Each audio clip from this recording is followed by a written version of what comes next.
Vue de l'extérieur, la fac de lettres semble déserte. Mais à l'intérieur, depuis le 3 avril, plusieurs dizaines d'étudiants occupent les lieux et dorment sur place. Comme on est en permanence un certain nombre assez important, on a fait selon nos compétences. C'est-à-dire que certains jours, une commission fait le ménage, l'autre fait les courses et on tourne le lendemain. Et on a réussi assez bien à s'organiser. Plutôt que de parler d'occupation, ce collectif parle de réappropriation. Dans l'un des amphis, une université populaire propose des ateliers ouverts à tous. Ils se veulent à l'opposé de la sélection à l'entrée de l'université instaurée par le nouveau plan étudiant.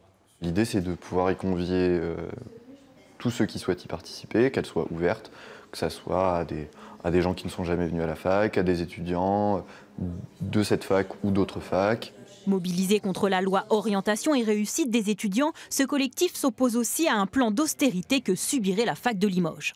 On veut aussi qu'il y ait un réinvestissement de l'État dans les universités, parce que l'université de Limoges est dans un état critique. Il y a eu des gels de postes, il y a des TD surchargés. En sciences de l'éducation, en première année, il y a des gens qui n'ont pas de table pour s'asseoir. Même si ce blocage génère quelques difficultés pour le personnel administratif, les rapports avec la direction de l'université restent pour l'instant courtois. La priorité pour l'établissement, c'est de faire en sorte que la sécurité des biens et des personnes ne soit pas mise à mal.